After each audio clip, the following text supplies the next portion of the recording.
All right, it's Saturday on Your View. Welcome to the show. I'm Veronica Dan Ikboy, and as usual, I have my beautiful co-host here with me. Good morning, ladies. It's another Saturday. Morning. Tokpa, it's good to see you this morning. It's good to see you too. I'm happy to see myself. Abby? I'm grateful to God for life. It's been a very, very busy week, very eventful week. I run a real estate company, and one of the key parts of what we do is to empower people. So yesterday we had a Realtors Hangout. Most of those that came, over 60 people that showed up wearing denim, were people that, most of them had not even been in real estate. Very few of them had been in real estate for like 1 year or 2 years, and it was about encouraging them because we live in an environment where everybody is talking about how bad things are, and we cannot continue. We can't create solutions where we keep thinking things are bad. We need to focus on how we can create and become solutions. So the community of my realtors are a community of empowered people who see opportunities in spite of challenges. Absolutely. That's a If you good want one. to join, follow us on social media. Absolutely. Dami, how was your week? Very well, thank you. It's been very productive, and I am in my grateful girl era. Just thankful for how God has been wonderful and taking good care of me. Yeah, It's good to be grateful. absolutely. Okay, so finally, the wedding anniversary is here. See you blinking. Congratulations. I was wondering. We have to dress it. So today is my wedding anniversary. Congratulations. 6 years. Thank you so much. And I Wow. look back and I say, now, 6 years I'm back. It's been an experience. It's been such a journey. I'm grateful to God for my husband. So let me take like 20 seconds to thank him publicly. Thank you for sticking out with me. Thank you for understanding that sometimes some things can be in my head, but you choose to always do right by God. I really want to say thank you to you. Thank you for being such a good father, for being such a good husband. God bless and you, I sir. wish us 100 more Amen. Years to Amen. come. Amen. to come. shall I love you so much. Enjoy Thank you. love and happiness. shall finish Amen. each other. Congratulations. Nice, nice. How are you Anyway, doing? How was your week? my week was productive and a new experience, having to handle a lot of things right now. But I just want to rant this morning, and it has to do with the construction work on some of the roads, how it is taking such a long time, and it's taking on a lot of Lagos motorists. Look at the CMD road, it's still blocked up till now. You look at the road, the express road around the new garage end is still work in progress, and it's taking such a long Very time, and slow the walk, traffic sef. is a lot. It's taking man hours, productive hours out of a lot of Lagos motorists, and we hope that the government will ensure that they breathe down the neck of these contractors working in those areas. Yes, we know the weather and all of it, but something has to be done, and has to be done as quickly as possible so that we can make judicious use of the time we have. Anyway, let's quickly tell you now that life itself is a story, a recollection of events that shape one's journey on Earth. Do you want to share parts of these stories with us on Your View? This will enable people to share in your experience and learn valuable life lessons from them. You can also get answers to troubling questions and possible solutions to any challenge you're facing. You can do this anonymously or otherwise. Send such touching stories to us on Your View at tvccommunications.tv. Tell us your story today. Share your burning issues with us on Your View on TVC. And when we return, we'll look into the top stories of today. Stay with us.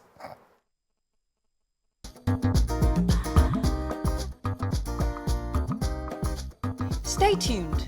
Your View will be right back.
All right, thank you for staying with us. It's time now to look at the pages of the papers talking about newspaper headlines, and we'll begin with the Nation newspaper.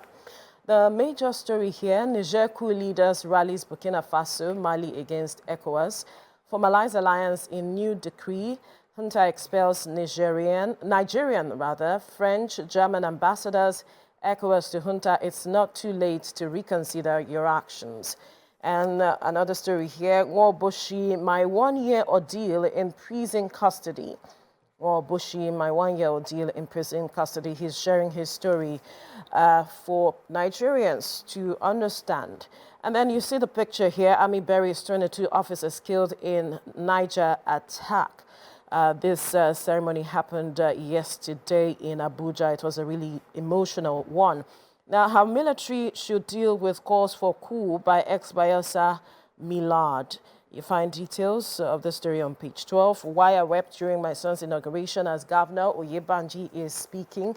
Pandev hails Tinubu over restoration of Niger Delta Ministry, collapsed Abuja building, miscreants turn heroes in rescue operation. How will fight corruption in judiciary? President Tinubu is speaking. Who has what story? Okay, I would begin with the headline that says, collapsed Abuja building, miscreants turn heroes in rescue operation as street boys save 28 lives. Wow. So we can recall that there was a building collapse in Abuja on Wednesday, and many people around that area are not happy that the boys that did a lot of rescue operations are not getting a lot of credits for their efforts. They said they used their hands, torch, dagger, to actually go into the rubbles and bring people rescue out. People. And they were working hand in hand with the Federal Road Safety Corps officials. So the guy is saying, that's one of the men called, let me get their names now. Nasser, so there are three of them. One that is a Megad, Nasser Matsi, there's Yahaya Bilyamin, and there's Ashiru Masaka. And they said they had to do what they had to do because they saw that, they had to step in. Help, yeah. Exactly. And then they said that they would like to be helped. And if they can be reached on 0703195108, if anybody feels led to help them and compensate them for the work that they did. And to encourage them, that's what it is, because the government, the emergency management agencies obviously could not have done that alone. These guys had to come in to help. And if you see the rubble, you knew that someone had to go in, because at some point they were waiting for excavators to come into the rubble at the time it happened. So it was till the following morning when the excavators came in. And so these guys were the ones trying to rescue people. 2 persons died in that incident. About 35 persons were rescued.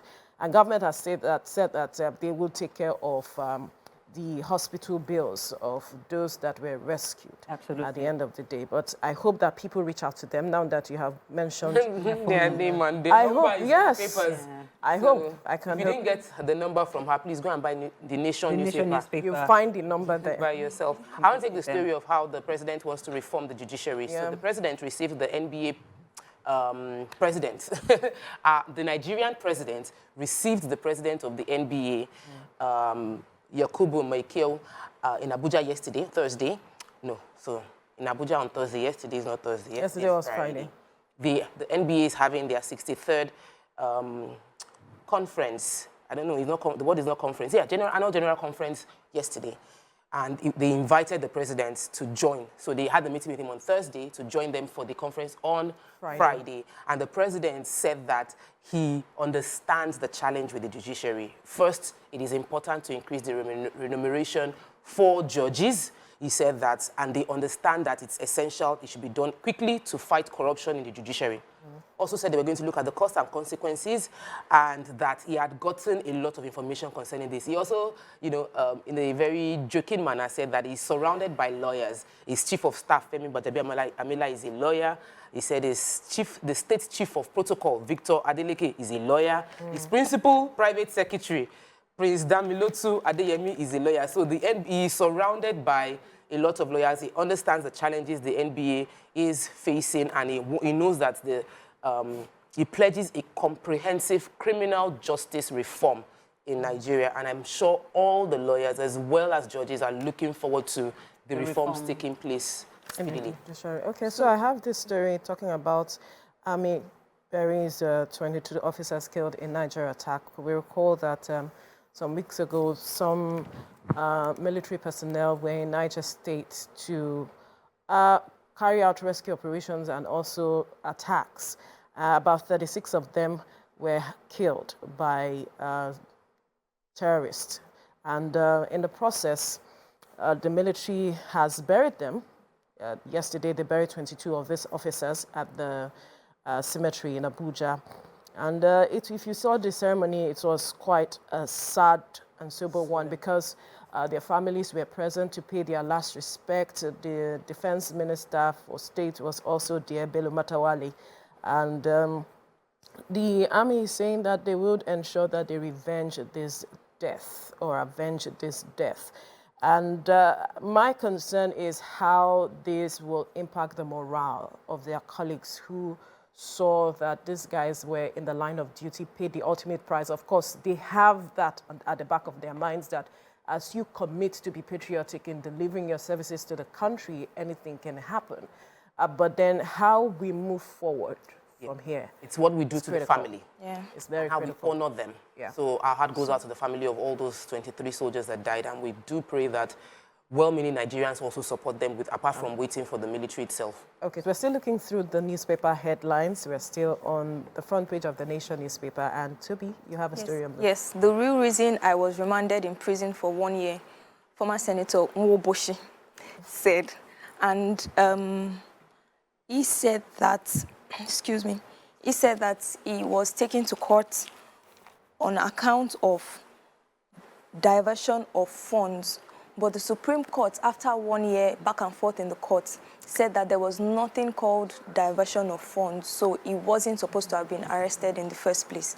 However, the Court of Appeal the people that took him to court took the matter again to the Court of Appeal to ensure that, you know, he was going to get some form of justice. And he went on to say that I didn't sign a check. I didn't sign an agreement. I'm not a director. I'm not a shareholder of the company. You said I'm the alter ego. So these were things that they said. They said he diverted some funds, but he said that even the staff of the company that were there and were the signatories to the accounts were not reprimanded. And he went on to also say that the reason why he was remanded for 1 year was because they didn't want him to participate in the last elections that took place.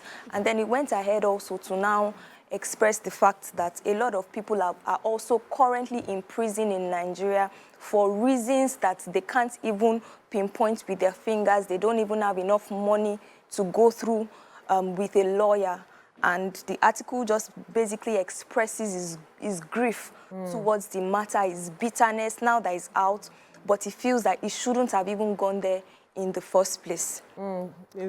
According to him, it is the work of his political detractors. So they didn't want him to participate in the last election, basically. Well, justice, we still have a long road to justice at the end of the day.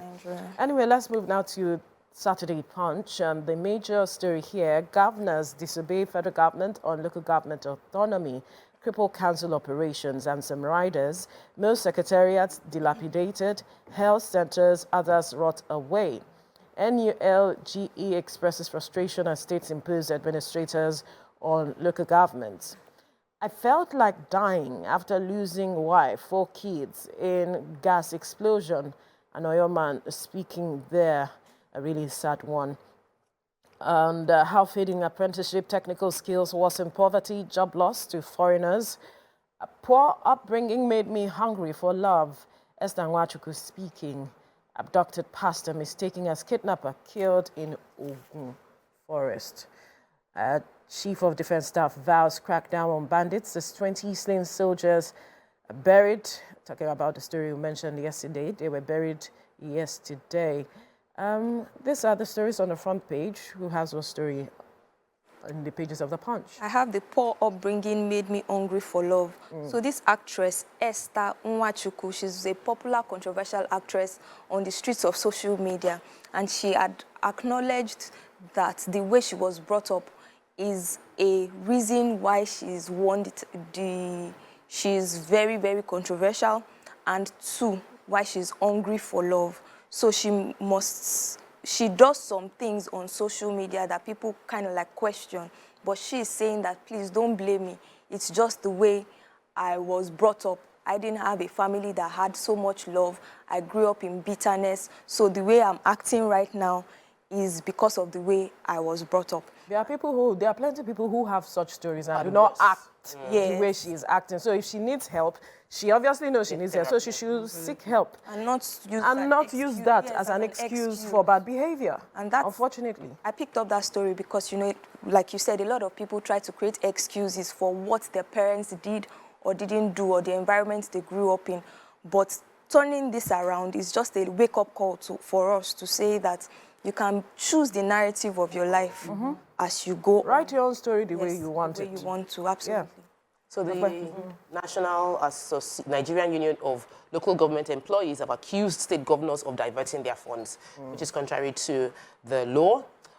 If we remember, the president had signed in order, this called Executive Order 10 in 2020, that is providing that the local government had financial autonomy, and as well as the judiciary and local governments, legislators, all of that should have financial autonomy, but it's not been implemented. So the Nigerian Union of Local Government Employees have accused the state of crippling the third tier of government, knowing how important this is.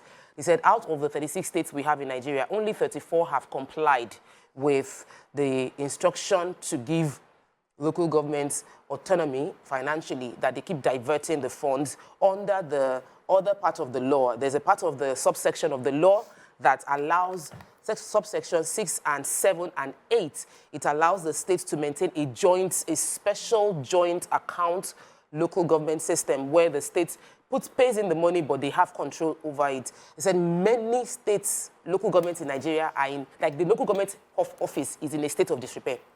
They cannot fix their facilities. They can barely pay their staff. They can't provide any form of close to they're supposed to provide close service to the locals, and they don't have the funds to do it because they are not getting the money that should come to them. They mentioned how many of the hospitals and primary schools which fall under local government are in state of disrepair.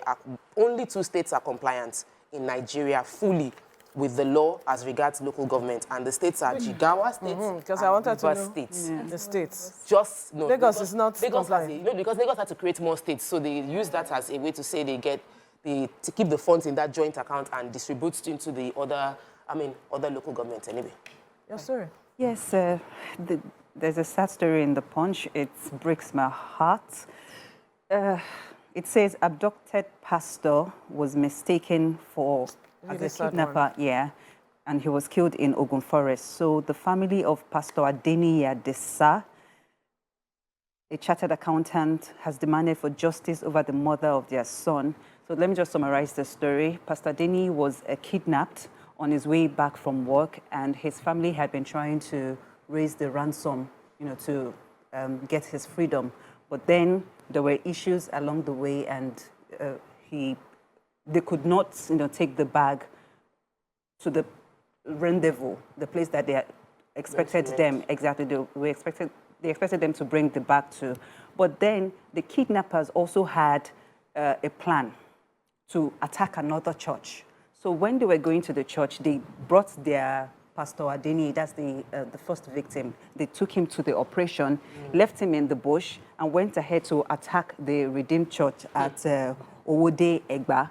But while they were attacking, the church called on the policemen and the So Safe Corps, and then there was an exchange of gunfire, bullets, and some of the kidnappers escaped. And while they were combing the bush, they saw Pastor Denis right there in the forest. And they thought he was And they thought he was one of them because of course, it was frail. And maybe the kidnappers had, tried to make him no, maybe not look like them. They had dismembered him. Like he was also, I think he also had the bullet wound on his leg. So they thought that he was one of the kidnappers that was trying to escape. So they killed him right there.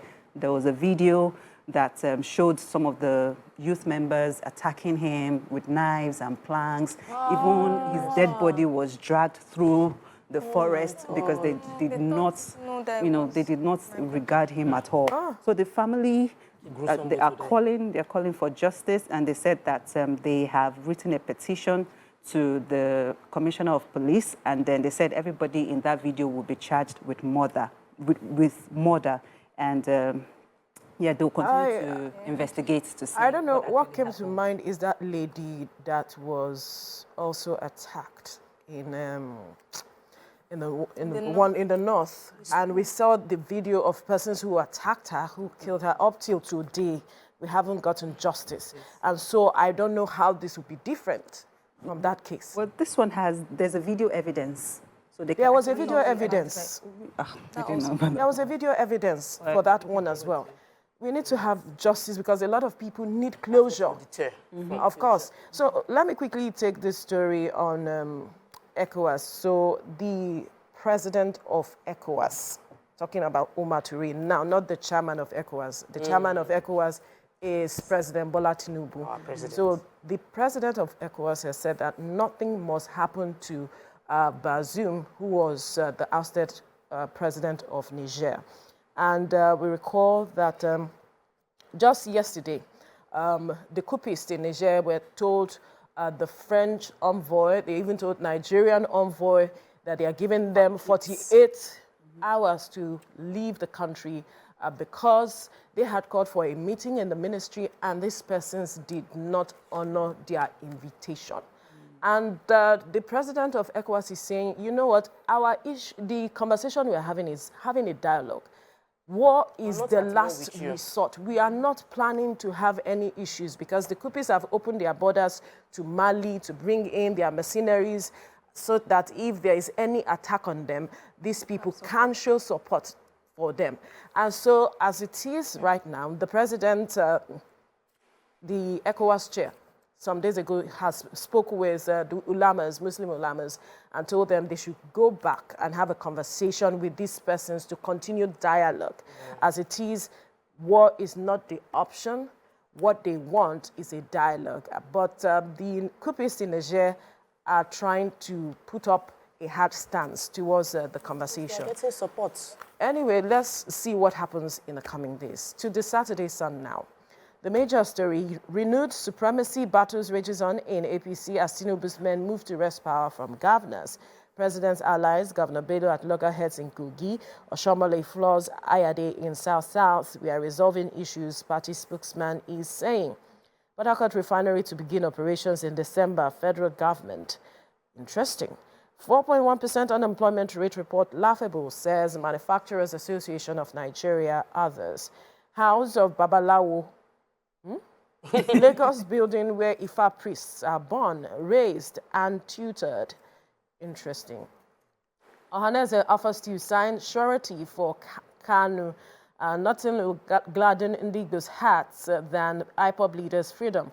Group youth salute reps call for his release. How Cold War in Lagos APC caused rejection of Sanwo-Olu's cabinet nominees. Stakeholders are saying this. Governor never ignored party. Matter is being handled, says spokesman. ECOWAS not at war with Nigerians, Touré speaking. Tough tasks before Tinubu's ministers. Experts in economy, ICT, oil and gas, law, solid minerals, state challenges offer solutions. While we are not impressed by Badaru Matawale's choices as defense ministers, Iowa Consultative Forum and another forum speaking there. Who has what story? I was so curious about the Lagos State one, but it was just too political for me to handle. The good news seemed like the fact that the Port Harcourt refinery is going to be up by December 2023, according to the Minister for State Oil, Minister for State Petroleum Resources Oil, Senator Heineken Lokbobiri, who was followed for the inspection with the other Minister for State for Gas, Honorable Ekpo, and the Permanent Secretary for Petroleum Resources, and Ambassador Gabriel T. Aduda, and the Group CEO for NNPC, PCL. All these people were there. You know, we've been waiting for this refinery to be up, and we're happy that whatever turnaround maintenance is going on. We're going to hold the Minister of State to his word. Now you are talking. We're going to hold him to his word. They've promised us plenty things. This is December 2023. You and I, we're going to be alive in December 2023. Amen. And we're going to hold you to your word that the Dangote, You see, you mentioned something. You just mentioned something that I want to... Yes, he mentioned it too, well. that Yeah. Dangote refinery too is expected to start working, but... Start working when? Because that had been the controversy. There's been controversy surrounding that one. From a particular date to June to July to now we are hearing 2025. They did not give us date for the Dangote one, but they said Dangote one too will start October. working. It was supposed to have come upstream for some time now, but we kept stalling, and I hope that this is not what it's going to be with the Port Harcourt refinery. But like he has mentioned, we'll hold them to account. I believe Nigerians are listening. We'll put them on their toes. If it does not come up in December, then we'll begin to talk. Toby? Yes, the 4.1% unemployment rate reports laughable, says MAN and others. So the National Bureau of Statistics has said that there is a decline in the unemployment rate from 33% in 2018 to 4.1% in 2023.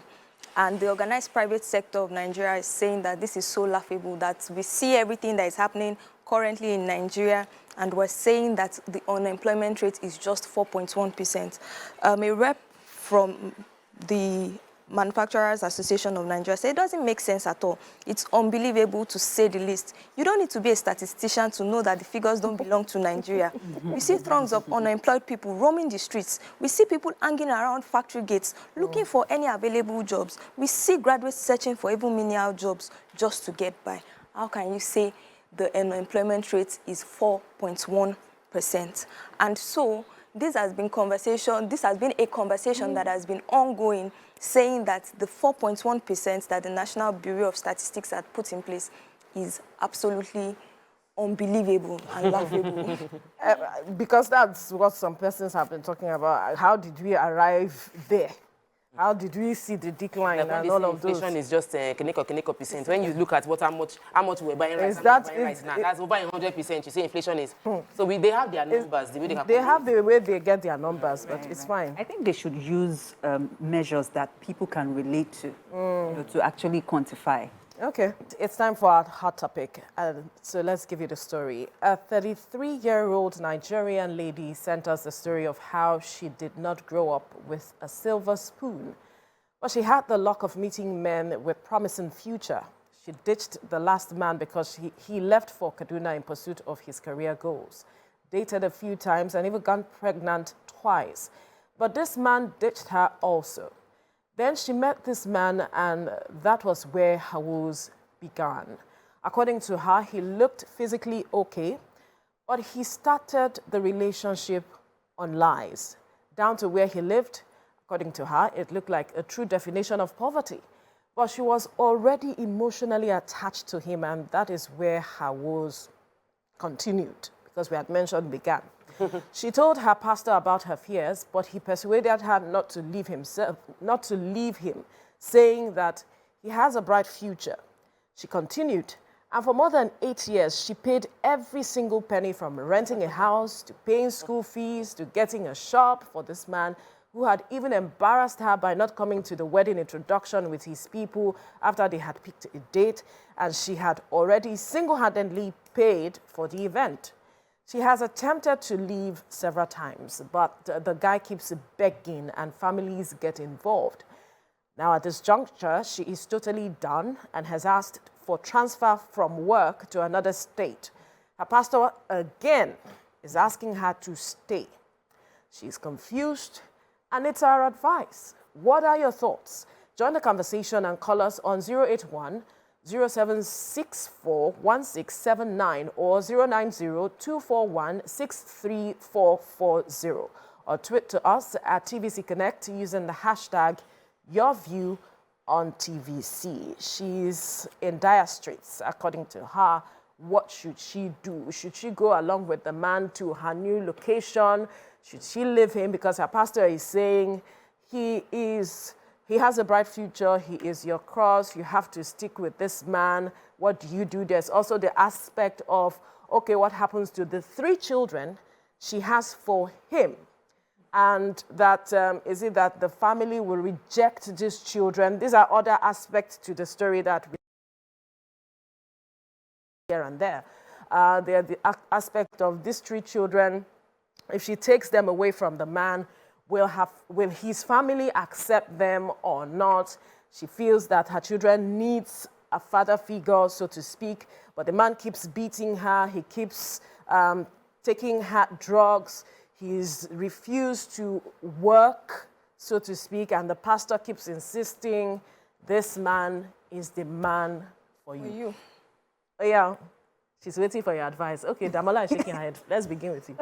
It's such a pathetic story.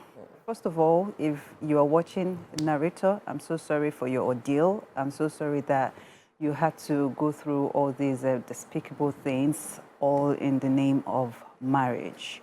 But first of all, I would want you to flee from that pastor. So it's either the pastor is the weapon fashioned against you, or he just lacks the wisdom that you seek in him. Or maybe your husband has something on him that is making the pastor pitch him to you every time, because there's just something that is clearly dysfunctional there. And then number 2, your transfer is an opportunity for you to flee, to start over again. Please do not think about societal stigma. What would people say? I'm a mother of 3. How would I start all over again? Please choose your happiness first and take this transfer as your jackpot from suffering, because you deserve a second chance, because you're obviously dealing with a narcissist here. He doesn't feel good about himself, so he's taking it out on you. He's making you feel lesser than who you are, because he's not man enough to do all the roles that you have taken as a provider. So please protect your mental health, take your transfer, and start a new life. And while at it, don't now wallow in pity. Take good care of yourself. Let your skin be skinny. Let your body be bodying. Just live a happy life, and I wish you all the best. But it must be stated that they are not married. He has not paid her dowry, because you mentioned marriage. He has not paid her dowry. When they went for introduction, he didn't show up initially, and she called his brother, and they were laughing, must you force him to marry you, something like that in the first place. But later on, there was an introduction that she spent her own money. She sponsored at the end of the day. And then the aspect of pastors speaking, is there anything wrong with a pastor giving his shepherd, his sheep rather, he's a shepherd, his sheep, advice? We have seen pastors who give people advice. Is there anything wrong with that, especially when it comes to choosing life partners? Some persons just perhaps need such guidance, don't you think, Toby? I think so, and I do not underplay the roles of pastors in our lives today, although there are extreme cases like this one where you clearly know, even within yourself, that this thing is harmful and detrimental to me, but because a pastor has said, a pastor has seen a vision that this person is the person for me, you will stay irrespective of what it is that you face. And for the lady, the first thing that came to my mind when I was reading this was, she's somebody looking for somebody to love her. She had had her experiences of heartbreaks, of people just ditching her. So the one that now decided to even make me just manage you, in quotes, right, is doing all of this. And for some others, it's easy to say, stand up and leave. But looking at the track record of how a lot of people have broken her heart, it's difficult for her. It may be difficult for her to now just take the decision to stand up. And another thing I also wanted to say is that this love matter, we sometimes underestimate it, but we hear severe cases of people saying that love made me do X, Y, Z. And you're like, now the same love I they love now, how come is this deep? right? But we do not understand the experiences that a lot of people have gone through, right? A pastor says stay. And I mean, okay, that's okay. A pastor can say stay. But you, like Oyedamola once said, suffer never tire you. I mean, and you know, there are times when it seems like pastors are giving the advice that they feel is right. You know, for example, Christianity would say that it is okay, you must, I mean, they push the narrative of for better, for worse, right? Whereas if you check through the scriptures yourself, it's not expressly stated there, right? And you can infer things based on the circumstances that you're going through in life at that particular time. Lastly, I'll say, now you know what's in your eye they see. There are people that have a larger threshold to withstand pain, to withstand hurt, to withstand abuse. And some people immediately like this, once they sight it, they've moved. So if you know that you can still take it on, stay. But like Oyedamola said, if suffer never tire you, you must still stay. Her major issue, one of her major issue is her children. Oftentimes, I can't leave my children. And that's the narrative we often hear from people who face abuse, who find themselves in abusive marriages or relationships. I can't leave my children. I have had this number of children. What will happen? And you know how our society is when it comes to you being a single mother. It's not, the society doesn't seem fair to them, Tokwe. I can't leave my children. I can't leave my children. Or your children will leave when you are gone. Oh, I cannot leave my children, but they would live a very good life. They might do 1 minute silence on their wedding day for you, but their life would continue. So I think it's important that we note that part. For those that's their sentiment, I can't leave my children. Know that your children will live without you when you pass on. If stress kills you, if domestic violence kills you, or emotional violence kills you, or life just takes you away, their life would go on. We put that one on one side. 2, you don't need to look for love. The most important love you need is self-love. Love yourself. And for those struggling with the idea of how to love themselves, understand and draw strength from the love of God. Not the love your pastor tells you about. Not the love that people you've seen on social media that people are saying God loves you. The love that you have found from studying the word by yourself, knowing God by yourself. When you know God, if you are a Muslim... You're just saying it now. When you know, knowledge is key. So as I said, for those struggling with how to love themselves, then go on that. I mean, for those struggling with love, because for many people, they are from this narrative of this lady, she's looking for love. She wants to be loved. She wants someone that would love her and pamper her and take care of her. It's not bad. And it's not a bad thing, but if you are in the search for it, ending up in a revolving circle of bad things, then you should step back and check yourself that I need to love myself. I am deserving. I am deserving of my love. If the time and money I've invested in this man, if I actually invest it in myself, I probably will be better off than where I am right now. She tells herself the truth. So love yourself, invest that love in yourself. The love you are looking, the way you are checking on him, how is he doing? Has he eaten? Should he eat? Is he sleeping? You too, check on yourself. Have I eaten? Am I sleeping? Am I doing well? Because by the time you love yourself to the point of confidence, you will attract the right man to yourself. Absolutely. So where she is, 3 children, we've seen people that marry after 4 children. That a widow in Calabar, I can never forget her story. After 4 children, she remarried a single man who's never been married before, loving her 4 children like his own. She then later gave him 2 extra children. Some people are blessed like that, and I believe this woman is deserving of that blessing if she believes in herself the same way. Finally, pastors that hear from God. How many times did I call you? As in, I don't want to even call you too many times on national television. But it is important that you keep, when you give advice as a spiritual guide, you must also ask your people to consult God and reconfirm the word for themselves.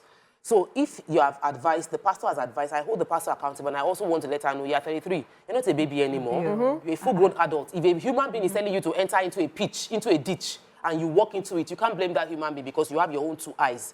And you can see it's a ditch and it might hurt you. So this lady should take the pastor's word, but also understand that she is a prophet to herself, pray over herself, and step out into the arms of God that she believes in. Instead of listening to the pastors. Sometimes pastors will tell you, wait. Like in the case of Acrimony, when you watch that movie, imagine if a pastor told her to wait, and she should wait, and she wait. She will feel like, I should move on. And sometimes you not feel like when you move on, the man now blew. Your destinies did not align. In fact, one of the guys she dated that she left because he moved to Kaduna. Eventually blew. Yes, now he went to Canada and your destinies did not align. So don't think a man is the solution to your problem. Yes, you must understand yourself. Just because I know the woman is watching, if not that I've given it to Agbas Boost. I'm just being nice. She said that you should not criticize her too much, that she knows that she has messed up. Yes, Please. she agreed. Yeah. Now she has agreed that she messed up, which is a good place to begin from. Yes, Toby, you wanted to say something. Yes, I wanted to just buttress what she said, but she had already expressed it in a different way. And that's absolutely. Now, this is what I want to say. Beginning with the lady, right? You mentioned something about you didn't grow up with a silver spoon. A majority of us did not grow up with a silver spoon, right? But somehow we were guided to get to where we are now. So it is not about your background. It is about the fact that you can decide to write your story differently. Yes, the place you are might influence you, but you can decide that this place that I found myself, how is it helping me? How is it building me to becoming better, such that my children will benefit from me in the future, and I can also reap from the labor that I have expended upon my children. Yes, society, the patriarchy in our society is not friendly towards some of these things. When you talk about single mothers and the fact that you have this number of children, the man also is not helping you. Her mind has been bastardized. The man keeps calling her names, unprintable names that I do not want to mention here. He goes through her phone. Emotional abuse. So that emotional abuse, I think we need to touch on that. The emotional abuse that she has gone through, which has not helped her. In fact, she left at some point. But she did not get the help she needed because she said these shelters, they were asking her to pay money.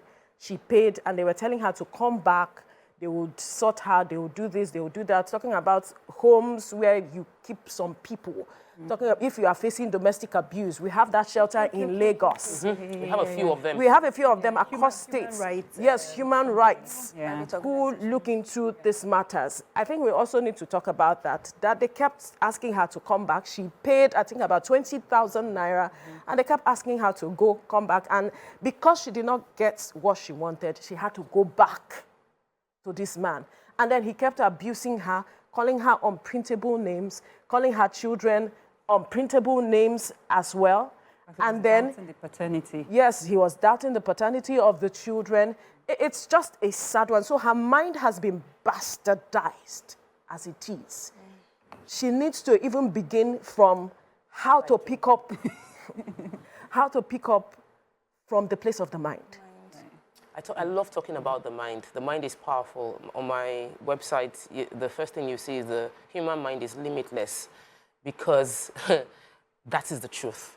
Our human mind is limitless, and you must protect this thing called your mind, because your mind, it shapes how you feel, and anybody that is polluting your mind is polluting your life, is polluting your identity. Absolutely. And I feel that the pollution has been in her life from a very long time. It's not from just when she was born. It was from when she was born, because that's why she keeps attracting people that fall into this category. It's why she's attracting a pastor who is telling her to stay in an abusive relationship. It is why the man will feel she's deserving of you throwing those words. Some people will hear, they would be in that relationship, a man will throw one negative word at them. They would immediately cut the man like, hello?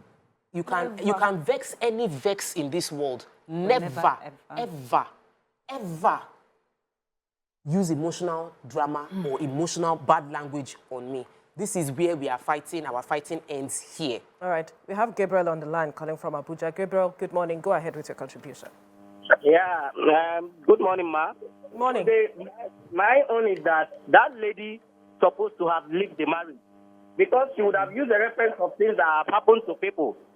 Then let's look at the case of Osinachi that caused her life in the case of pastors thinking about the position in church or one thing or the other. So the pastor is not supposed to hold her hostage. If she realized that she cannot be able to be on the market, or the marriage is not good for her, she can better walk away and find and build a good life. The husband is the head of the family, not her being the head. So if she realizes that she's the head of the family that she's living, that means she's not capable to be in that, she's not worthy to be in that marriage. She has to be in a place that someone will take care of her, not her taking care of a man. She has been sure that her children are fine.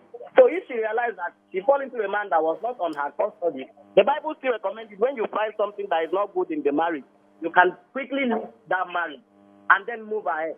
It is not, it is, they said it is, the Bible said it that it is still right for, the only thing that a man can leave a marriage is an abusive or uncultivated character. That means the man is not playing his own rules as the head of the house and maybe abusing the woman in another custody. And before you know it, now a case will come out now for domestic violence. So before this domestic violence, I'd advise the lady should peacefully walk away in that marriage, move ahead with her life, and then be giving attention to her children, then for her to be able to have a self-time living. It will be very, very wrong for her to say, because of my children or because of what people will say. Nobody will say, nobody is following you to 6 feet. Oh. As long as he has gone, he has gone. Oh. Other people that such thing has happened to, they have gone on their own. So it's better not for her to. Sorry, Gabriel, that part was very important for you to hammer on. Unfortunately, network just took it there, but he has said a lot. Jabola, you wanted to say something? Yes, I would, talking about hammering, you know, I like to hammer on things. Carpenter. So I want to say marrying a man that is not financially stable is a huge red flag. How do you mean? It is a huge red flag. If you can see his potential and you have time to wait, please wait. Let that potential begin to bring some light at the end of the tunnel before you finally settle. I know there are exceptions to the rules, to this rule, but then there are situations, a lot of situations where we've heard women being the breadwinner and then the men feel uncomfortable. Is there anything wrong with that? So the way the society is designed, men are designed to be the breadwinner. You cannot, as a woman, you cannot be feeding your husband, just like the last caller said. And if the man does not get the opportunity to actually be the man in the relationship, he would rather resort to emotional abuse, like what we've seen this man do to her, because this man is trying to beat her down, because he doesn't have anything to lay claims to that manhood. He doesn't have anything to bring to the table. So he would rather reduce her, emotionally break her, such that he would feel better about himself, that, okay, at least I'm the man here.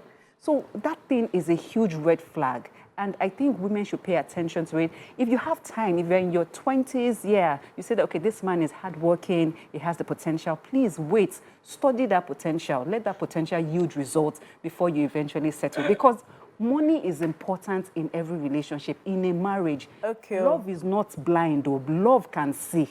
So please, money will open your eye. And exactly, and love will not pay the bills. Poverty will open the eye. Love when will love not is pay blind. the bills. Exactly. You Poverty have will open rent, the eye. you have electricity, you have school fees. Love is not enough. Please. We have a caller, Samuel from Okeodo. Samuel, good morning. Thank you for joining us. Go ahead. Good morning. Good morning. Yes, ma'am. For my own start is that for that first time, the man is not her husband. Could you speak up, please? Yes, I said the man is not her husband. If he is her husband, this problem will not come up. And the mistake I've already made, for me, I have a sister-in-law that such a thing happened to. But now, I advise the lady, you are the one that put the boys in your court. Play it very well. I will not tell you to leave. I use parable for her. I will not tell her to leave or to stay. If you love your life, know what to do. And if the woman loves the children, if she's capable to take care of the children, let her take the children away from the man and take care of them. If she's capable to do that, to make sure the children grown up in a godly way. Thank you, Samuel, for your contribution. She's yes, not paying rent and doing all of these things. So she has it. Toby, you wanted to say something. Speaking of children, the caller highlighted a point about children, and that's something I wanted to speak about. Most times, we hear women especially say, I can't live because of my children. But when you see that you're in that and making your children experience such abuse, such talking down on you, it does something to their psyche. Yeah. One, to make them think that women are not anything of worth in the actual sense. They're supposed to be trampled upon. They're supposed to be spoken harshly to. And you don't want to raise that kind of children that would not value the worth of the woman, or in another case, now repeating the same thing that their father was doing to you because they don't have better examples around them. Mm-hmm. Yes, so it's important sometimes when you think about your children, think about the long-term effect of the abuse on them. Now, Damola, I'm coming back to you. You mentioned something. Yes, yes, talking about money. It's, you know, sometimes the man has down times. And the woman has to step in because it's more, in a marriage, it's more of we are together, be it in the good times or in the bad times. And so if he's having a downtime financially, the woman can step in. If she's capable, even when she's not capable, they scramble whatever it is they have, because at the end of the day, it is us against the situation at hand. At the end of the day. Now, when a man is seeking to trample on you because you have money, then he is immature. He does not understand what it is. When your woman is financially buoyant, you should be proud that your wife is doing so well. You should be proud. Beat your chest. That is my wife. She is doing well in whatever business or endeavor she is in. That is giving her so much. And so you should stand tall and say, she is my wife. She feeds you, so what? She clothes you, Is there anything bad there? Are you the man or not? Has your gender changed? What defines a man even in the first place? What makes you a man? Yes, the scripture talks about the man taking care of the home and all of it, but there are times where you as a man, there are down times and the woman can step in. And then you begin to ensure that you are not relaxed. Oh, because she's doing this. You begin to look at ways of improving on yourself. You're talking. She balanced it already. She balanced it. Because it's important. There are different categories. She balanced it because she said that when you are in your 20s, you can if you're marrying somebody that is young, there's room for. But if you marry somebody that is in their 40s, you know what they say? The fool at 40 is like they say a fool forever. Not necessarily a fact, but it's a saying. So she balanced it to say that as you have gotten older, you must be more versed about reality. When I am coaching or advising mentees that are single and they want to get married, I ask, what is he doing? What skills does he have? Because I am able to see what love has blinded her to see before poverty will open her eyes in marriage. Because love can be blind before you marry. Few years into the marriage, poverty will open your eyes. Does money guarantee peace in the marriage, or does it guarantee that? Does it guarantee? What does it guarantee? And we'll come back to this matter. Emmanuel is calling from Owerri. Emmanuel, good morning. Thank you for joining us. Thank you, my sister. I appreciate what people are doing there. It's really wonderful because at a time like this, a lot of families are mourning. Understand? So a lot of families have this issue. But I also want to say this issue does not relate only to women. Mm-hmm. There could be abuse on men, there could be abuse on women. It's not good either way. Do you understand what I'm saying? Mm. So, but I want to say, the lady on Native, I don't know her name actually. Damola. Yeah. Damola. I appreciate what she was saying because everything is borders on the mind of a human being. You understand? I don't want to believe that money makes marriage. What we need in marriage is potentials. You understand? If a man has the potential, he may not have money at the point in time. Some people left their husband and a month after, 2 months after, the man hit big money.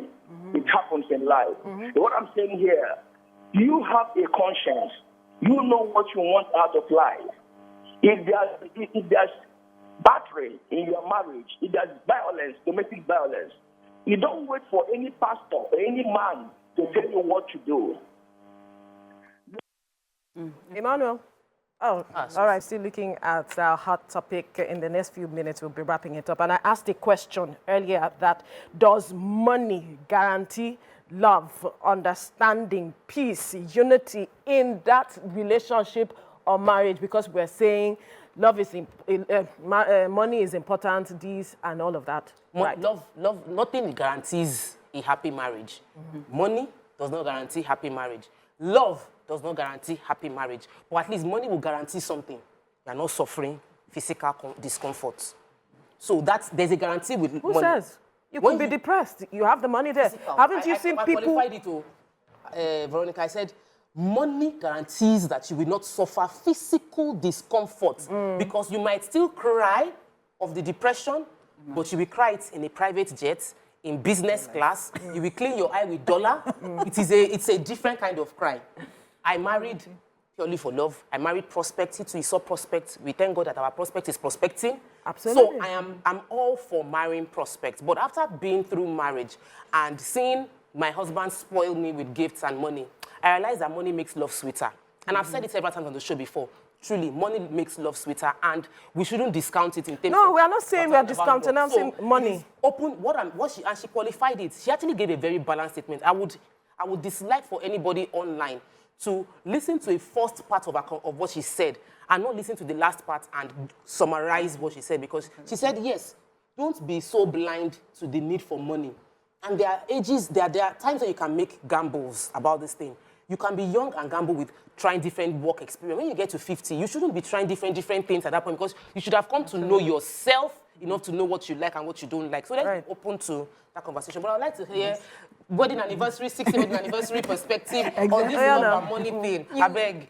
You mentioned that nothing guarantees marriage.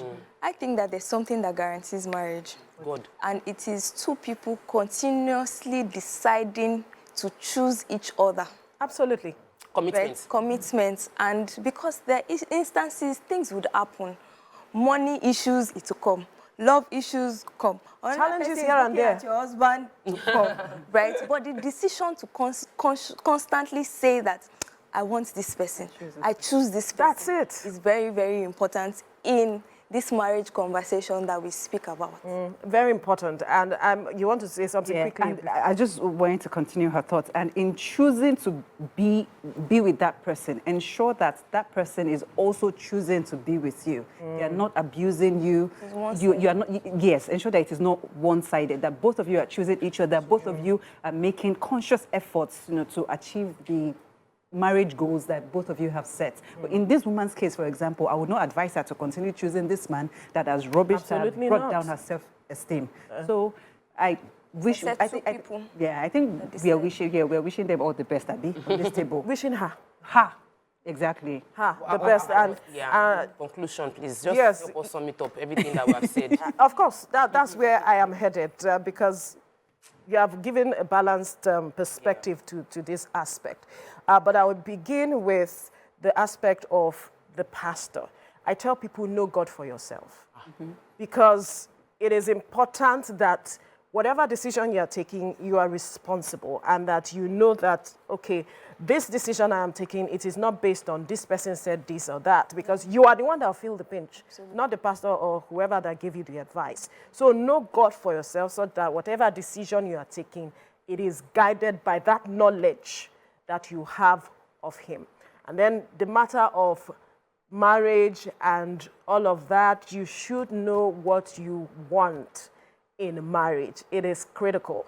Then you can have a conversation with whoever you want to get married to. Because if you have no idea of what it is you want, maybe you want a departure from what you saw with what your parents had, you must have that conversation. There are people who have come out of abusive marriages that had, abusive homes that had good marriages. It's very important. They decided that they do not want to have that kind of relationship in their marriage. And so they built on it. It's work. If you want to get the best out of your relationship, your marriage, you have to put in the work deliberately to ensure that it works. Know your partner, know yourself, and then you can build on your prospects, help each other grow. it's also important. Yeah. There are people who see their partners as their competitors. That's not a good one. Absolutely. Work on yourselves to see that you help the other person grow in whatever business or endeavor they are in. At the end of the day, it's about two of you. You both are going to enjoy whatever businesses you are doing. Beautifully said. Thank you for this. All right, we'll go on a short break. When we return, oh, we have a phone call. Right. Bumi? Okay, Bumi is calling from Ibadan. Go ahead with your contribution, Bumi. Good morning, Bumi. Bumi, Very good morning. Please, could you speak up? This is my second time. Yeah, this is my second time calling on your view. Don't clap for second time. This is very Welcome. yeah. Yes. This is a very important topic that we are talking about. We've had, I'm a pastor, and we've had various, instances on this. What I would say, I know that you are just being careful to tell the lady to leave or not to leave. But what I will say is this.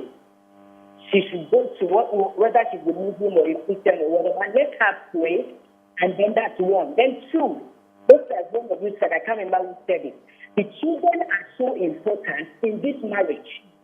It's either this relationship makes the children or not the children. And I'm sure they are very young. Let her move on in life. It's these single people that take care of their children, and they don't even get married again. There are a lot of people, they take care of it, and the children grow up and they do so well. And the issue why this man is abusing her is because she's working, she's taking care of the home. The man is not bringing anything, he's not doing anything. And people from outside will be telling the man, I should be the one that is taking that. That one will just make the man to come home and be abusing her because he's not having anything. A man that doesn't have anything, doesn't have anything to give you.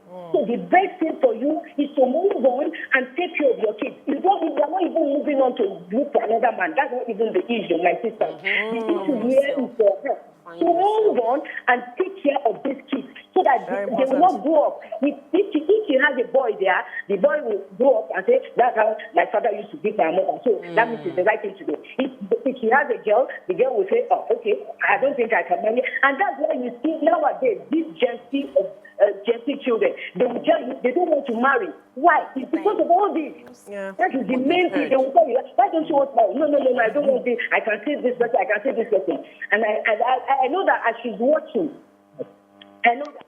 Yeah, Bumi, unfortunately, but we've gotten, the kernel of your statement, talking about it's important for her to take care of herself first. She needs to unburden everything that she has had, clear her mind to know how she moves forward with this matter. Thank you so much, Bumi.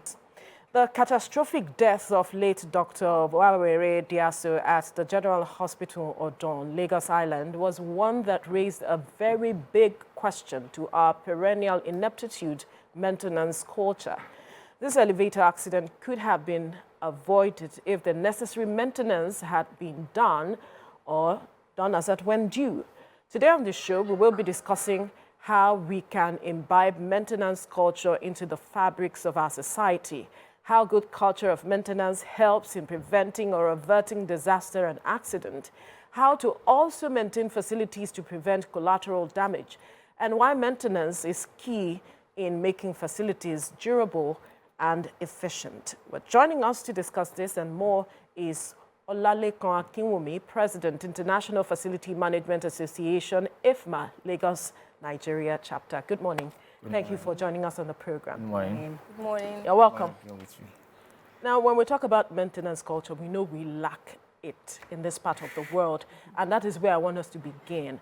What is at the heart of this matter? Is it that we are just not, endeared towards maintenance across the board, be it at home or when it comes to the office? Okay, thank you very much for having me this morning. Let me start by saying that maintenance has been part of us. If you reflect back to the olden days, there is a way we maintain our paths. The community will come together, they will clear the path when it is bushy, just to make sure that they have a very good path. Then even looking at their buildings, they will join hands together to ensure that they change the roof and all the elements of the building. So there is the culture is with us, but at a point, we forget about it.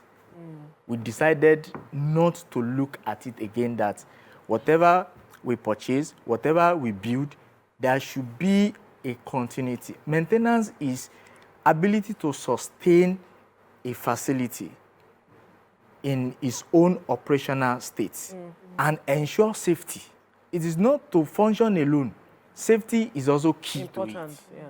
Something can be functioning, but the safety may not be guaranteed. Like what happened? Like what happened. So, and it's quite unfortunate that happened.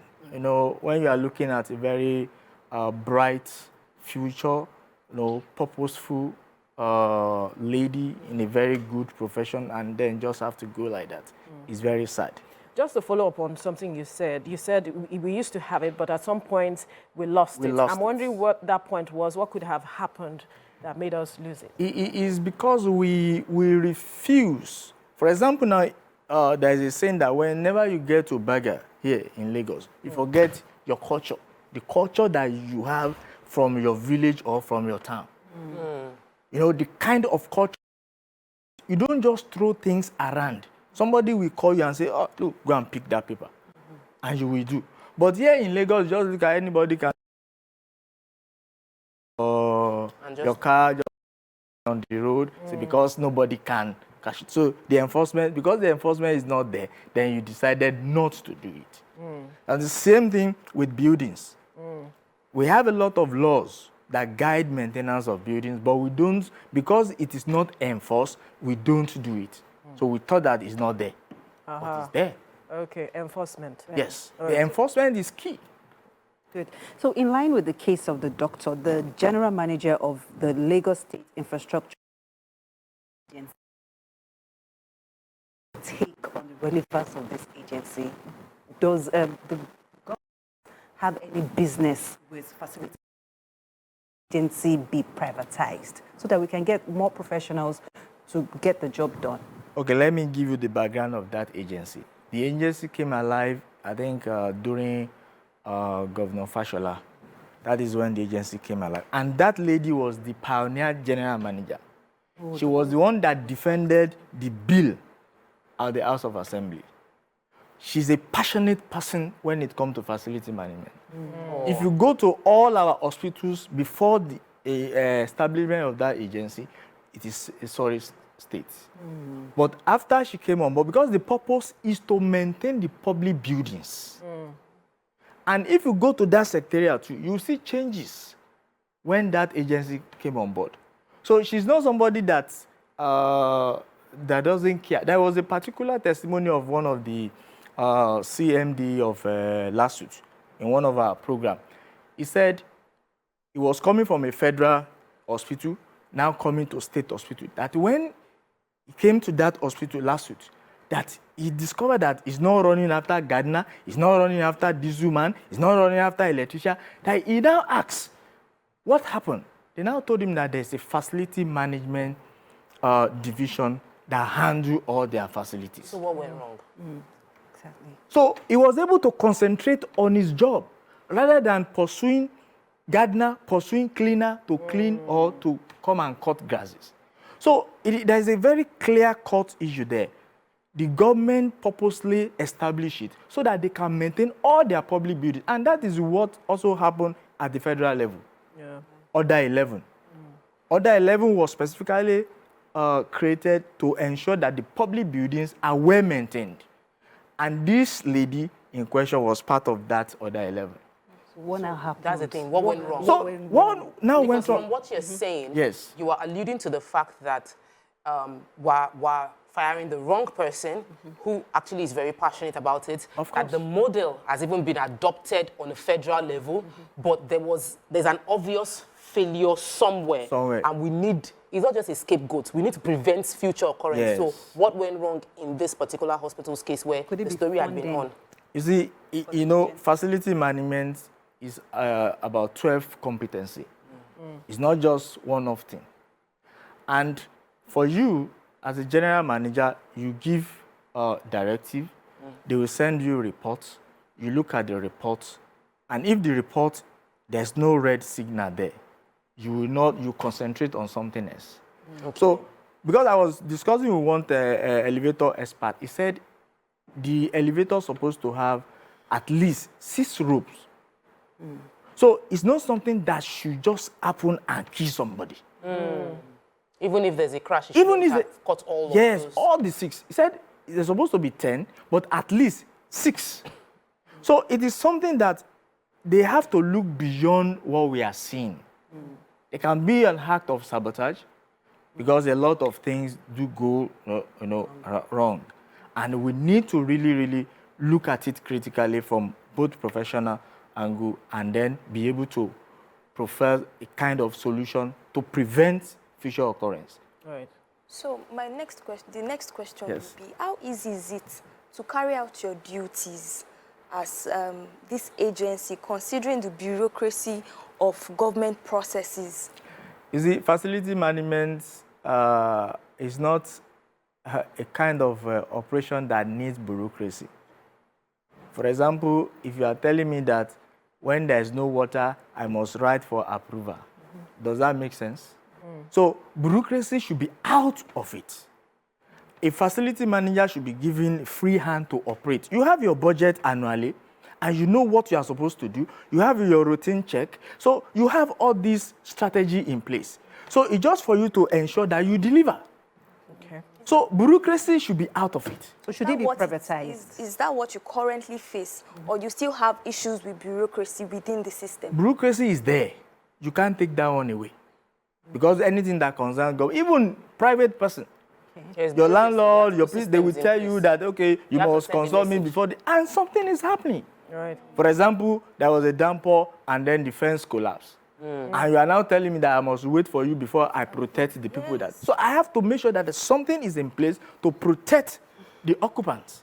Yeah. You mentioned something earlier with regards to this matter of Dr. Vawere Yes. that happened, talking about how it should be looked into holistically. Yes. What in your perspective should be the way the government should go about looking into it holistically so that we can get to the root of the matter, whether it was an act of sabotage or that something that went wrong, that we get to the root basically? Yeah, you know, the government said they are investigating. If there's no fair hearing, then it means all the investigation is nothing. Because the rule is that you must give fair hearing. Yeah. Both parties must be called. Both parties must present their own case. And then you'll be able to harmonize the thoughts together and then look for the solution ahead of it. And it's not that maybe a particular profession should be involved. Should be all. Facility management is very diverse. It's multidisciplinary profession. So it is not something that a particular set. We have clinical facility management and non-clinical facility management. So this experience must come to bear when you want to really judge the matter. It is not something that will just be particular to a particular, specifically to a particular profession that say, okay, this. We have so many accidents on the road. Of course, yeah. And then we did not say, okay, the road safety should leave the road. Yes. I get you, but the thing is there must be consequences. Even you mentioned that there must be consequences. As it is right now, from what you're saying, I'm alluding to the fact that you are not so pleased with the immediate action of the government in firing the person that was fired, the woman.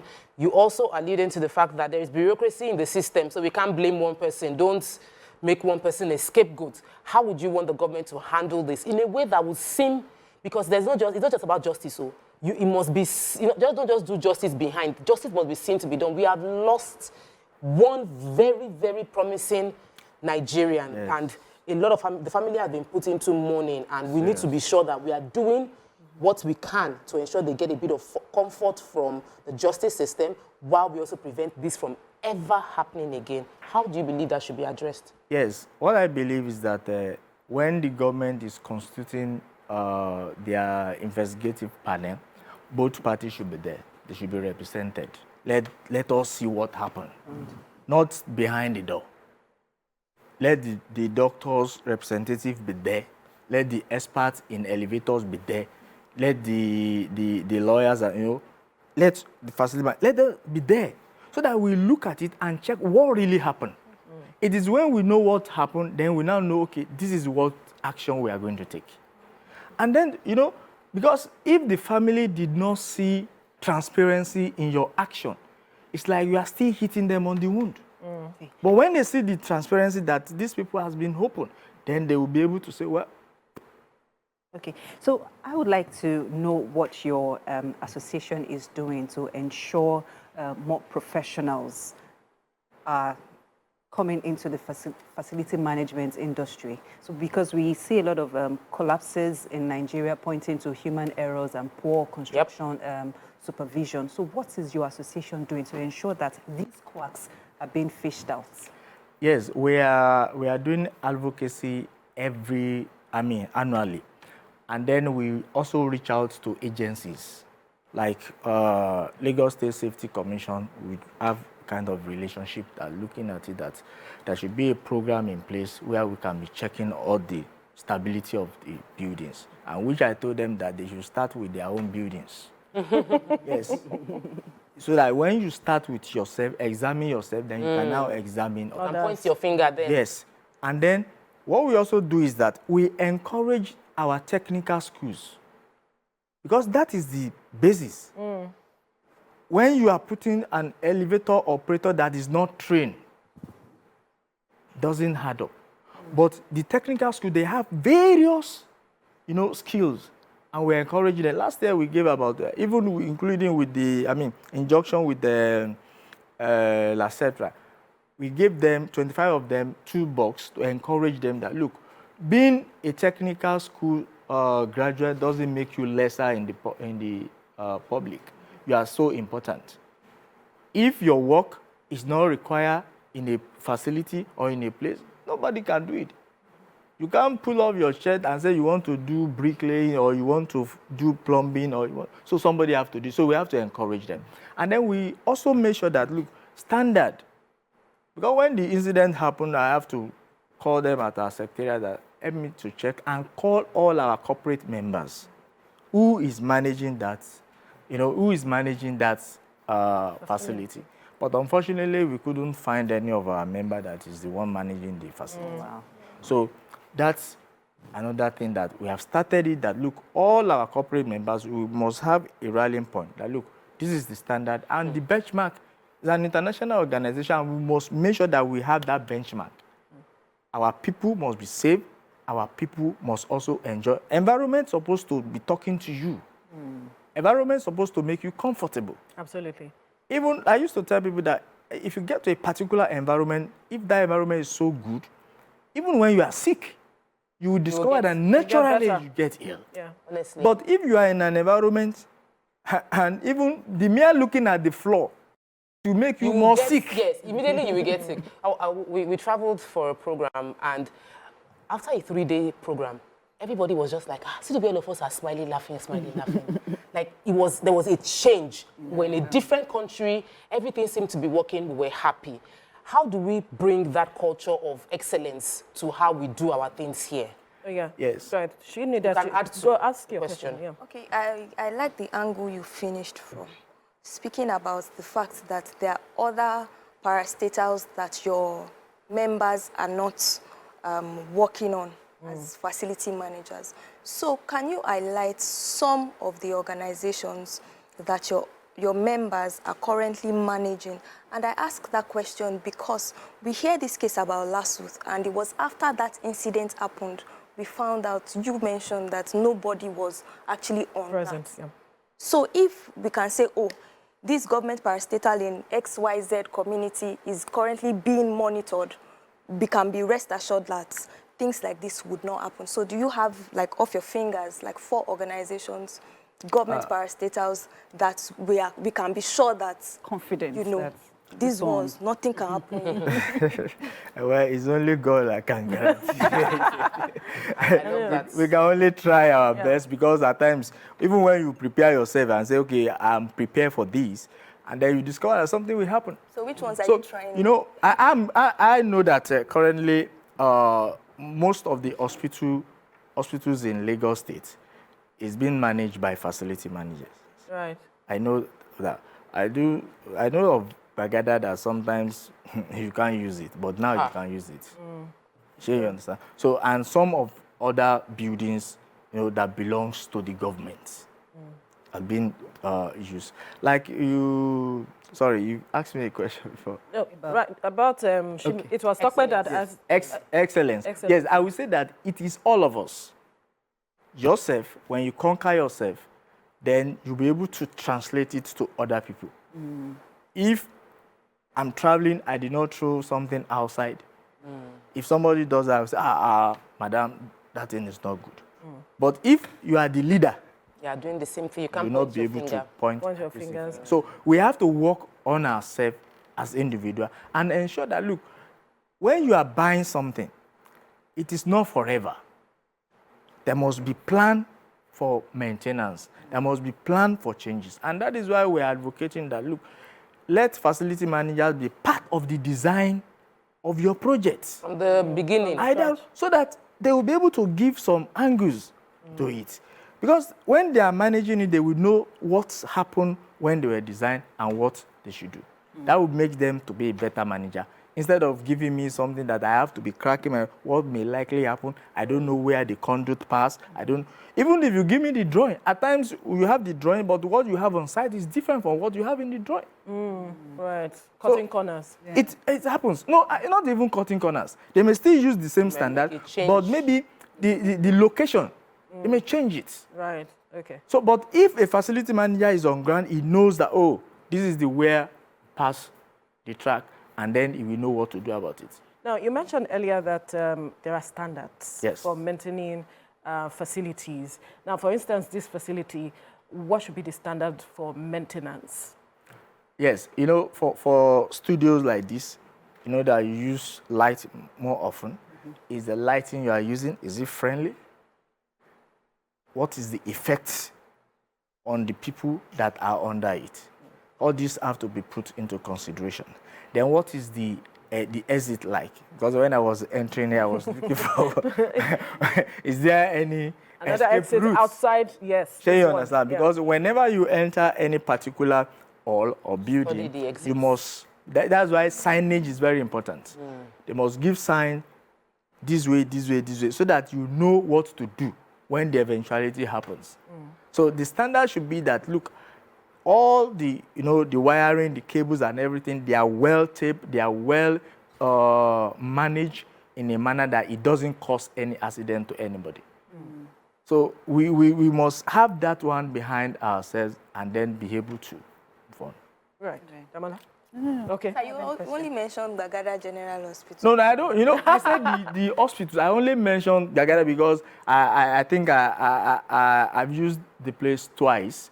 Okay. And I know what happened when it's been managed by the hospital themselves and what is happening when they are not the one. All right, let me quickly ask this question. As individuals, how do we imbibe the culture of maintenance, safety, and all of that? Yes. As individual, you have to, number one, yourself. Are you safe? What you are into? What is the safety around it? Then number two, what is the kind of risk you are putting your neighbor into? By the time you understand these two, you'll be able to say, okay, if I'm having this structure, maybe annually I'm setting aside 10% of my income, the income of that, if it is a commercial one, the income of that particular property to maintain, it is already done. It's a budget that 10% of it is going for this. So if there's going to be a kind of overblown budget, that one is a separate issue. But you must ensure that, look, I have 10% to maintain this. That is the way we can do it. It's a standard. That is the no. It can be more. It depends on the use of that building. If it's a commercial building that have a very heavy traffic, then you can scale up the percentage. Just to ensure that the safety of the people are sure. Is kept and that we maintain standard, whichever way it is. Anyway, we do not have time anymore to continue this conversation, but we must thank you, Olalekan Akinwumi, President, International Facility Management Association, Lagos, Nigeria chapter for your time on the program. Thank you so much. Thank you very much. I believe our viewers have been educated with regards to what safety is about. This is where we'll have to end the conversation this morning. Thank you so much for being a part of the show. But remember, life itself is a story, a recollection of events that shape one's journey on earth. Do you want to share parts of these stories with us on your view? This will enable people to share in your experience and learn valuable life lessons from them. You can also get answers to troubling questions and possible solutions to any challenge you are facing. You can do this anonymously or otherwise. Send such touching stories to us on your view at tvccommunications.tv. Tell us your story today. Share your burning issues with us on your view on TVC. Thank you so much, ladies, for being a part of the show. Thank you, everyone, for being a part of the show. We'll see you on Monday. Bye.